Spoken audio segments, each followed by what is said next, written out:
Everybody seems to be talking about this Josh Allen guy. What is it? I mean, just what is it about him that you see as we go through this run that he's had and what he's capable of and what more can he be capable of after what he's done the past 3 weeks, never mind this season? Yeah, I mean, look, he's as special as they come, right? Where when Josh Allen playing quarterback, it's things he does things that the game doesn't see, and that's why I think across the league there's so many great quarterbacks that it's a great era, and I think we live in a day and age that we just want to compare and critique and find issues in all of these quarterbacks as opposed to just appreciating the greatness and their special talents. And I mean, calling plays for a guy like Josh. I mean, there's so many times you call a play, and I feel like before I'm calling the next play, I'm just communicating to him just how impressive that was or whatnot. But yeah, I mean, he's locked in. He gets to the game, he's prepared. He has a fine line of making sure that he's loose with the guys, has a great pulse of the locker room, and knowing how to he's going to be ready to go when the guys follow him, and he understands that the only thing he cares about is finding ways to win football games, and I think our team kind of embodies that as well because of him. Do you start incorporating the chest pass into your game plan? Yeah, we actually work it every single day at Indy, and so that when those do happen, now it's one of those things that you incorporate it. We'll do it in Indy this week, so that when we go to a clinic one day, we can see like here's us practicing it, and here's it happening in the game. But no, I mean that's him, right? He throws passes to himself, and then he can chest pass, and we'll see what's next. But he's having a lot of fun playing out there. He's in great control, great command, all the confidence in the world in him, and why not? And having a lot of fun, and you can see that, and we got to just continue to find ways to get better. Thanks so much, Joe. Thanks, John. Hi, Coach. Congratulations to you. Thanks, Al. I want to ask you a little bit about the running backs overall, not just the run game. Lost you, Sal. Muted.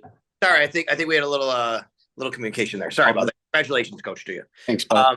Want to ask you about the running backs, not just the running game. I mean, incorporating them in the passing game, especially a guy like Ty Johnson. It seems like he can just kind of do everything for you. How much flexibility does that give you on a down-to-down basis to know you have these three guys who can do so many things? Yeah, I think going into this offseason and obviously Ty being this last year, I think credit to Bean and Sean putting the roster together with the mindset of on any given play, as long as the defense has to know that they have to respect everybody on the field and that anybody can get the football. And when it comes to our running backs, knowing that, no matter we have Jimbo, whether we have Ray, whether we have Ty in the game, it could be a run, it could be a pass. They all can be in protection. The ball can go to him. They're not just a pass play, and they're just like kind of a decoy or an outlet. And a day like yesterday, just seeing a guy like Ty Johnson make the most of his opportunities with the matchups that he was given, and it just shows that on any given day it could be anybody's game. And yesterday Ty made the most of his opportunities, and he's done it for the last couple of weeks, and that's kind of who he is, and stays consistent with it. And Josh has all the trust in any of those guys, and you see that in the way that they played yesterday. It allows us to continue to be two-dimensional with our running backs, and makes life a lot easier for us. What was Thursday like for you? With all the virtual stuff going on, and does it give you a chance to even maybe cook up a little bit more in the lab? Do you have to be a little like weary of that, not doing that because you're not, in practice? Like, what was that like for you? Yeah, to me, I mean, it was a normal day for us. Like I told the guys, coming in the week that, at the end of the day, let's just put the ball down. Like, let's just go play football. And, we're at this point in the season that that's kind of where we were at. And, it kind of fed into it. Didn't know that we weren't going to be able to practice, but it kind of went with it. Got on the Zoom with the guys and was like, hey, we know the plays, we'll go out there and execute. And whether we have to practice or not, we'll be ready to go. And the guys didn't blink. And, again, another week I'm going to talk about their character, but it kind of shows that, we're not going to be distracted, that there's a goal, there's a focus, and they're going to prepare. And then on game day, we're going to let them play, and they're having a lot of fun doing it. But for us, it was just, it was another Thursday. Unfortunately, I didn't get to spend some times with the guys. I got to, speak to myself on Zoom. All right, Coach, thanks. Thank you.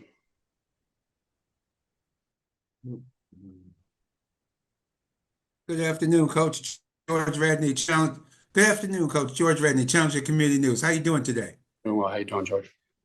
Doing all right, Coach. And I wonder, what is it about the motion that seems to be working? I see a lot of teams starting to use it more, but it seems it really has been very successful with your offensive game plan for the Bills. What is it specifically about motion what does it do to a defense?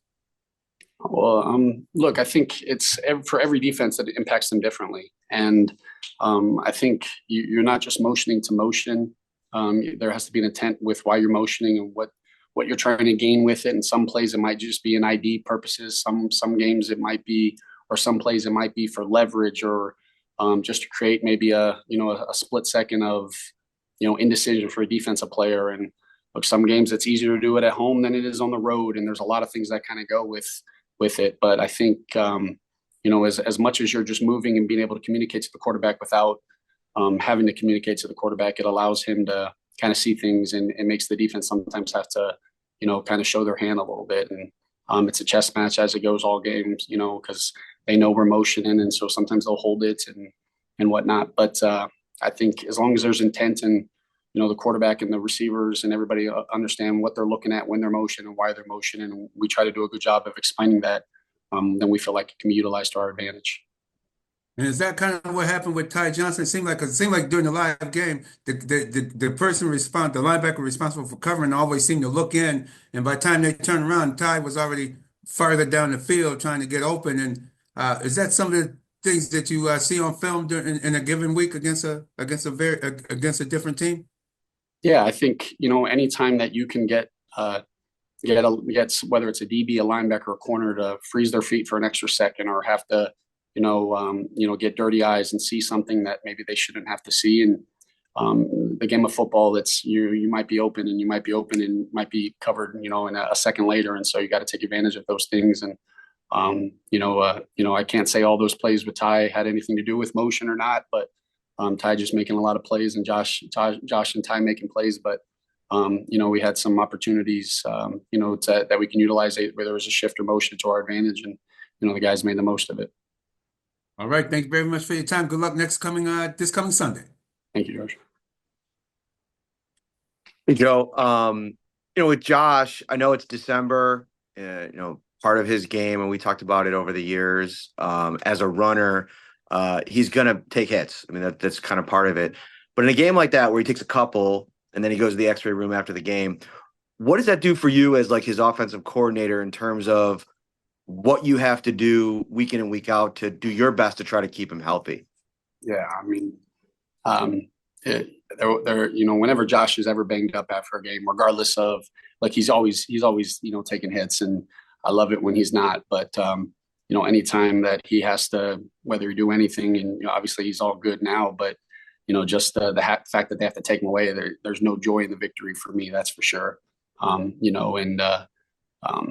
So obviously I got to do a better job of just making sure, he's not taking hits, and, he has to protect himself, and he's doing a good job of that, and we got to do a better job on some scrambles, and, so he's not taking some of the hits that he is, and, my play calling can be better. So, just knowing that, he's going to make plays with his feet, and, so I think it all comes full circle with it. But I know games on the line, look, he's going to go try to make some football plays, and when the ball's in his hands, good things happen. And so it's a fine line that you fight. And I think he's doing a really good job at protecting himself this year. But there is some instances every game that, I probably get to play him late because I'm making sure he gets up, and that's never a good feeling. Mm-hmm. If you're talking about people that have been in this organization since Sean got here, I think Kelly Skipper goes back about as far as anybody. Doesn't talk a lot. Doesn't get a lot of pub outside the building. But from your perspective, what has he meant to not only the running game, but your team and your offense? Hearing Ty and Ray and James talk about him, it seems like he's just highly regarded inside the building. He is. Skip is. We love Skip, and like we have very talented running backs. Don't get me wrong, but they're prepared when they go into a football game. They're coached extremely well. All the details, the focus, the intent, the ball in the right arm. Like I don't want to take the credit away from those guys, but they're coached really well. And Skip has a great pulse of understanding who his guys are, how to communicate with them. He has a great personality. He's loose, and the guys love him here. And there's not a person in this building that doesn't enjoy Skip, and that's what I get to work with, and that's why I love being able to come to work, because I got a bunch of those guys on staff that the guys love. They love playing for our coaches here, and it makes life a lot easier. And you can see that with how they play. And it's just got to continue taking steps with that running back room. Skip does an incredible job with them. Is he one of those guys that, like, when you just get in a room with him, you can't shut him up? Because, like, I don't think I've heard him say like 5 or 6 words in 7 years. It's a great question. I don't know. That maybe you got to get him in a room and see. But Skip's one of the funniest guys I've been around, and but he understands. He's an incredible football coach. Obviously, it's in his family, and we're fortunate to have him. And our running backs are, the way that they're playing right there is a reflection of him for sure. Last quick one, because I only see one hand up. Sorry, Maddie. Amari Cooper, 14 targets last week, then none this week. I'm sure he took that in stride and as unselfish as anybody in the locker room. But how hard is it for defenses to defend you guys when you have such a crazy, drastic shift from week to week in who is really, I don't want to say featured, but like making plays in your offense? Yeah, obviously, I would love to get Coop some more targets and get him some completions of the ball in his hands. Had some opportunities that whether it's better play calling or design that can get him the ball. Right, he's too good of a football player. But part of what we're kind of going for here is with what you're saying is, hey, as long as where you can go to game and it shouldn't be that drastic, but you add in a Keon Coleman, you add in a Dalton Kincaid, some targets are going to get pushed around. And, we talk about the everyone eats, kind of vibe here. And it's more of a mindset. If you saw Coop in the game after the locker room, he's smiling, having a good time. Just, you see him run into the football and chasing and helping guys up. And it's not about the targets, the catches. It's about finding ways to win football games. And I think our guys are embracing that. And they know that, hey, come this week, it could be 14 targets again, and he's going to be ready for it. And our guys are all prepared for it. If it's going to be their game, take advantage of it. And Josh has all the trust in everybody that he's just going through the progressions, and people take guys away. If I want to double Coop or lean towards Coop, that, he'll progress. And Coop's been a huge addition to us. He's made our team better, and we're better when Amari Cooper's out on the football field. I got to do a better job of getting the ball in his hands, and because he helps us. But I love how Josh is just playing within the system and trusting the guys that are out there, and doesn't feel like he's forcing anything, and allowing the game to come to him. Thanks, Joe. Appreciate it. Hey, Joe, you've talked about Josh Allen, how he had a great game this past week and the week before, and just talking about the offense as a whole and guys really honing in on whatever their roles are going to be and are happy to be in those roles. Why do you think this offense is really has hit its stride over the last few weeks? Yeah, I think the guys are understanding that, we have to find ways to continue. I mean, I like to say we're hitting our stride, but we got to continue to find ways to get better. And when we're fortunately we know we're going to be playing in the playoffs, but we got to be playing our best football when we're going to the playoffs. And if our best football is these last 2 weeks, then we're not going to get to where we want to get to. And so I think the guys have there's a chemistry in the locker room. The guys love being around each other.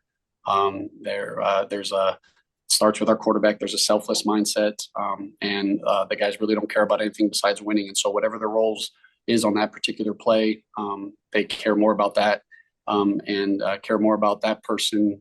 Hey, if I got to run it, open it up for this guy to get this catch, man, I'm going to do it for him because I love him. And then in return, hey, the next play I'll get him. And you see that from the guys. You see that how they play. And I think that's why it's not about the plays. It's not about the scheme. It's all about, all the other things. And we try to harp on that.